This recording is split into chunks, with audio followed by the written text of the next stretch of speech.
So, update mga kalapatids, hindi na kinaya ng anak ng ating Lolita, yung kagat ng daga sa kanya. Ito nakita ko, bumigay na. Hindi na gumagalaw. So, ito morning routine muna tayo, pakain.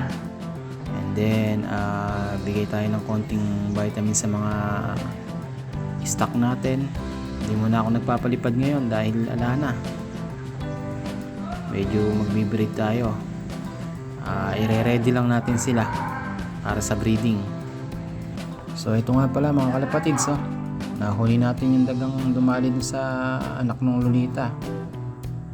Bali dalawa nga pala yan. Una nang nahuli kahapon yung isa.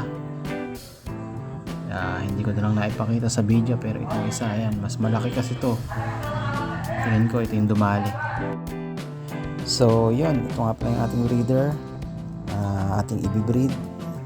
Yung line ng lalaki ay Andre Letar, and then yung hen naman ay Stitchel Belt. Try natin i-breed, at yung kanilang magiging anak ay yung ating gagawing warriors.